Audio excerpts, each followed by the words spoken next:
ज्येष्ठराजं ब्रह्मणां ब्रह्मस्पदे आर्षिषन्नो तमस्येधानो देवेन्वाद्यन्तदेवास्वां स्वरूप तत्त्वो वदन्ति सारो मन्त्रे चमोर्धन्द्वारः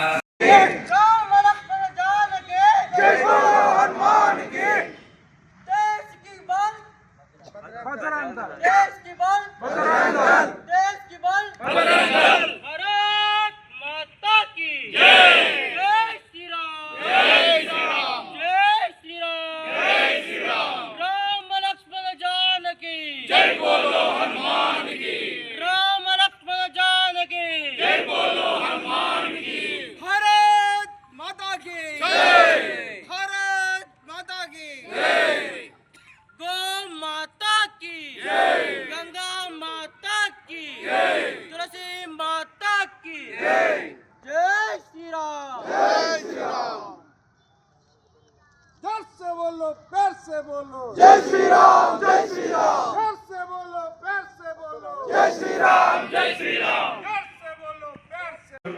మన తెలంగాణ ప్రాంత ధర్మాచార్యులు వారు వస్తారు. వారు తిరుమల తిరుపతి దేవస్థానము లడ్డు కలిపి జరిగినప్పుడు పెద్ద ఎత్తున ఉద్యమం చేసినటువంటి వారు వారే. వాటి వారికి మంచి పేరుంది, వారు మంచి భాషను కూడా చేస్తారు. వాటి ధర్మాచార్యులు వారు ఇటు కార్యక్రమానికి మనము అడగగానే వారు సమయం ఇచ్చారు. వాటి మంచి కార్యక్రమానికి మనము గత 4-5 సంవత్సరాల క్రితం చాలా బాగా మంది వస్తుంటారు. స్వామీజీలు కానీ మన వాళ్ళు కానీ అసలు గత 2 సంవత్సరాల నుంచి 3 సంవత్సరాలు చూసినట్టుంటే మరి తక్కువ మొబిలైజ్ చేయడం అవుతున్నారు అందరూ. కానీ ఈసారి మనం అందరం కష్టపడి మరి ఈ జైత్యాల టౌన్లో కూడా ఈ కార్యక్రమాన్ని దిగ్విజయం చేయడానికి ప్రతి ఒక్కరూ మనము గంటనే మనం గంటన్నర కార్యక్రమం ఉంటుంది. ఆ గంటన్నర కార్యక్రమానికి మనం అందరం బాధ్యత ఉన్నవాళ్ళు, మన అభిమానులు, శ్రేయోభిలాషులు, మిగతా వాళ్ళందరినీ కలిసి మరి 7వ తేదీ నాడు ఉండేదాకా అందరం ప్రయత్నం చేయాలని మరి సభాపూర్వకంగా ఏప్రిల్ 7 నాడు మనం వీర హనుమాన్ విజయయాత్ర కార్యక్రమాన్ని ఏ విధంగా విజయం చేసుకోవాలి, ఏ విధంగా మనం ముందుకెళ్ళాలి, ఏ విధంగా మనము ఎక్కువ సంఖ్యలో కార్యకర్తలను కానీ హనుమాన్ భక్తులను కానీ మన ఒక సిద్ధాంత పరులను కానీ వాళ్ళందరినీ ఏ విధంగా చేసుకోవాలనే మీద సమీక్ష సమావేశం ఏర్పాటు చేసుకోవడం జరుగుతుంది. కనుక నా యొక్క ఏంటంటే ఆలోచన ఈ హిందూయిజం మీద ఐడియాలజీ కలిగిన వ్యక్తులందరినీ కూడా సాధ్యమైనంత వరకు మనం వాళ్ళకి కలిసే ప్రయత్నం చేయాలి. ఒకటి. రెండవది ఏంటంటే హనుమాన్ దీక్ష పరులు చాలామంది ఉన్నారు. కానీ మనం కొంతమందికి మన ఒక మెసేజ్ వెళ్తుంది వాళ్ళ దగ్గరికి. కానీ వాళ్ళు ఎక్కడెక్కడైతే వాళ్ళు ఏ టెంపుల్లో ఉంటున్నారు, ఎక్కడ వాళ్ళ బస చేస్తున్నారు, ఎక్కడ వాళ్ళు దీక్ష తీసుకున్నారు, ఎక్కడ ఉంటున్నారు, ఈ వారం రోజుల సమయం ఉన్నది కనుక వాళ్ళని కూడా ప్రతి మండపం అంటే దీక్ష చేసుకునే శిబిరం వద్ద కూడా మనం వెళ్ళి కలిసినట్టయితే వాళ్ళు కూడా మనకు వచ్చే అవకాశం ఎక్కువ ఉంటుంది. అదేవిధంగా ఏంటంటే ఈ మధ్య యూత్ ఎక్కువ హిందూయిజం వైపు అట్రాక్ట్ అవుతుంది.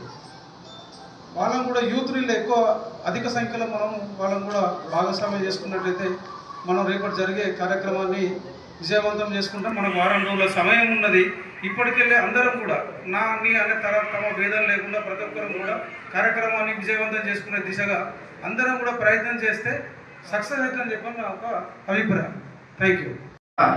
యాత్రకు మన పెద్దలు ఏదైతే సూచన చేశారో ఆ సూచనలు పాటిస్తూ మనం ఎక్కడ టెంపుల్ దేవస్థానాల దగ్గర హనుమాన్ భక్తులు, అంజనా స్వామి భక్తులు ఉన్నారో వాళ్ళ దగ్గరికి వెళ్ళి మనం ఖచ్చితంగా మోటివేట్ చేసి వాళ్ళని రమ్మన్నట్టయితే వాళ్ళు చాలా హుషారుగా ఉన్నారు రావడానికి. అంతేకాక ఈ చుట్టుపక్కల ఈ 2 కిలోమీటర్ల 5 కిలోమీటర్ల నుంచి కూడా మనం అంజనా స్వామి భక్తులను పిలుచుకుంటే ఈ యాత్ర చాలా సంతోషంగా పెద్ద సంఖ్యతో సక్సెస్ అవుతుందని చెప్పి కోరుకుంటున్నాను. ప్రముఖులందరూ కూడా పేరున శిరాచరించి నమస్కారాలతో పద్మశాలి సేవా సంఘం అధ్యక్షుడు నేను. మా దేవాలయంలో ఒక 50 మంది హనుమాన్ దీక్షా స్వాములు ఉన్నారు. వాళ్ళందరినీ తీసుకొస్తాం తప్పకుండా. అలాగే మా మార్కండేయ దేవాలయం అంటేనే హిందుత్వానికి పెట్టిన పేరు. దాదాపుగా హిందువులంతా ఏకమయ్యేది దాదాపుగా మార్కండేయ దేవాలయంలో. ఇంటి కార్యక్రమాలు కూడా ఇదివరకు మనం మార్కండేయ దేవాలయం జరుపుకున్నాం. ఇప్పుడు ఈ కార్యక్రమం ఇక్కడ జరుపుకోవడం జరుగుతుంది. దేవాలయం ఎప్పుడు కూడా ఇటువంటి వాటికి సపోర్ట్గానే నిలుస్తుంది. మేమందరం కూడా సపోర్ట్గానే ఉండి మా కులస్తులందరం కూడా ఈ కార్యక్రమంలో పాల్గొని ఈ కార్యక్రమంలో విజయవంతం చేస్తాం. అలాగే మా దగ్గర ఉన్న యూత్ పిల్లలు కానీ మా కుల సంఘ నాయకులు కానీ అందరినీ తీసుకొచ్చి ఈ కార్యక్రమంలో పాల్పంచుకునేలా నేను పాల్పడతానని మీ అందరికీ సభాముఖంగా తెలియజేస్తాను. Thank you.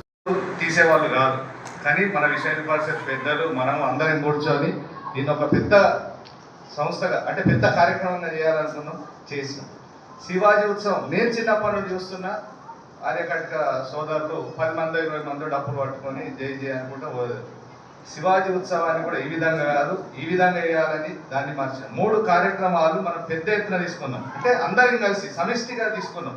ఎందుకు అంటే ఈ 3 కార్యక్రమాల ద్వారా హిందువు లోపల సమైక్యత, అంటే హిందువు లోపల ఒక చైతన్యం తీసుకురావాలి. ఎవరికి వాళ్ళు దేవాలయాలకు పోతున్నారు, ఎవరికి వాళ్ళు పూజలు చేసుకుంటారు, కానీ ఒక్క వేదిక మీదకి రావాలనే సంకల్పంతో ఇవాళందరూ పెద్దలు, నేను కూడా ఉన్నా అందులో, పెద్దలు కూడా ఉన్నారు. అన్ని ఈ 3 కార్యక్రమాలు పెద్దగా తీసుకోవాలి, ఖర్చు ఎంత అయినా సరే కానీ దీన్ని పెద్దగా తీసుకోవాలనే ఉద్దేశంతో చాలా పెద్ద ఎత్తున కార్యక్రమం చేయడం జరిగింది. ఇప్పుడు కూడా ముఖ్యంగా హనుమాన్ భక్తులు ఉన్నారు కదా, దీక్షాపరుల మీద మనం డిపెండ్ అయ్యి, అంటే ఆధారం పెట్టుకోకుండా జనరల్గా అందరు హిందువులందరికీ, ఎందుకు అంటే దీక్షాపరులు ఖచ్చితంగా 6 అయిందంటే మనకు పూజ ఉంటుంది కాబట్టి వెళ్ళిపోతారు, గ్యాదరింగ్ కష్టం అవుతుంది. మనం బయట కూడా చాలా ప్రదేశాలలో కూడా ప్రయత్నం చేయాలి. యూతులు ఉంటాయి, వార్డులలో పెద్ద కుల సంఘాలు ఉంటాయి, పాత సాయి సేవకులు ఉంటారు, బీజేపీ వాళ్ళు ఉంటారు, విశ్వ పరిషత్, బజరంగ దళం, హిందూ మస్తు సంస్థలు ఉన్నాయి. వాళ్ళందరికీ ఇన్ఫర్మేషన్ ఇచ్చినట్టయితే మినిమం ఒక 2 నుంచి 3 వేలు 4 వేల మందిని మనం గ్యాదర్ చేసే అటువంటి ఆలోచన పెట్టుకుంటే మాత్రం ఖచ్చితంగా మనం సక్సెస్ అవుతాం. ఇదే మళ్ళా 150 మంది 200 500 కాకుండా ఒకసారి పెద్ద ఎత్తున చేసినాం, 2000 మందినో 2000 మందినో జమ చేసినాం, మళ్ళీ తర్వాత తగ్గింది. అట్లా కాకుండా అందరికి ఒకటే నిర్ణయం తీసుకొని ఖచ్చితంగా గ్యాదర్ చేసుకుందాం. ఖచ్చితంగా ఒక 2 నుంచి 3 వేల మందిని ఖచ్చితంగా అక్కడ ఉన్నట్టుంటే రాను రాను పెరిగే అవకాశాలు ఉంటాయి. కాబట్టి ఇది ఒక సంకేతం లాగా ఉండాలి. ఎందుకంటే సోదరు ప్రతి ఒక్కరు కూడా ఇంతమంది ఉండాలంటే విజయవంతంగా ఎంతమంది ఉండాలి అనేది పెద్దలు చెప్పినట్టు, మీరందరూ చెప్పినట్టు వారిలో వరకు పుట్టాలంటే మనందరం కూడా బయట